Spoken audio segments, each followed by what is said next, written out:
The last thing I needed was NATO stepping in our way, because they're a paper tiger. Remember those Cold War era stories where we used to read about alliances? NATO in the West and Warsaw Pact in the East. But the Cold War is now over and the alliances are shaking. This is no longer just a war in the Middle East. It's now shaking the very foundations of the Western Alliance.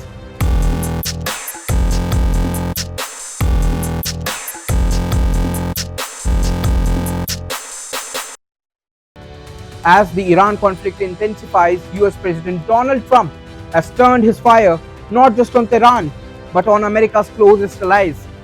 His target, NATO. The reason is simple: Europe's refusal to join the war. Since the conflict began on February 28, key NATO powers like the United Kingdom, France, Germany and Italy have stayed out of direct military action. No warships in the Gulf, no combat support, limited cooperation at best. And that has clearly angered Washington. Trump didn't hold back either. He called NATO a paper tiger. He questioned its credibility and value and warned America may rethink its commitment to the alliance. And so I learned about NATO. NATO won't be there if we ever have the big one. You know what I mean by the big one. We ever have the big one, hopefully we won't. Relationships very good with the big one, better than with NATO. But they won't be there. And we spend billions, we didn't have to go into Ukraine. Ukraine's thousands of miles away across the ocean. We helped them.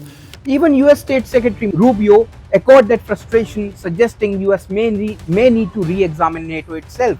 So what's going on here? At the heart of this tension is the Strait of Hormuz, one of the world's most critical oil routes. The US wants global powers, especially those dependent on Gulf oil, to step in and secure it. But Europe is refusing to get dragged into what many leaders are calling not their war. Take Keir Starmer for example. His message was blunt: this is not our war. Or Pedro Sánchez, who called this conflict unjustifiable and even denied US aircraft access to Spanish airspace. Italy's Giorgia Meloni went a step further, questioning the legality of the strikes. France too has refused to allow weapons flights linked to the conflict. So while the US pushes forward militarily, its allies are pulling back politically, and that's creating a serious crack in the NATO unity.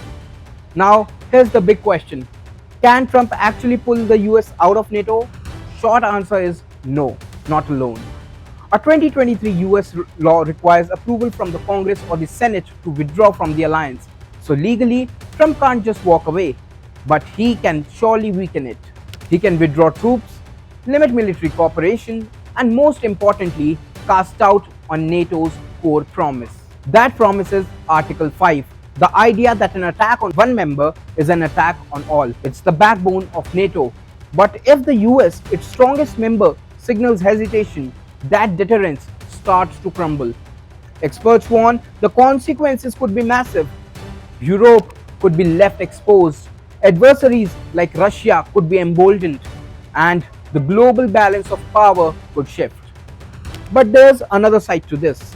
If the US distances itself from the NATO, it risks losing global influence, military bases, strategic access, and diplomatic leverage. All of that depends on alliances. And without them, America may find itself powerful but increasingly isolated. That's why this moment matters.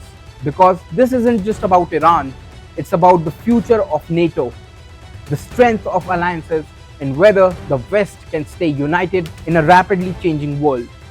For now, the war continues, but behind the scenes, another battle is unfolding. Not on the battlefield, but within the alliance itself. And that battle could shape global geopolitics for years to come. If you like this video, then like, share and subscribe to Mirror Now.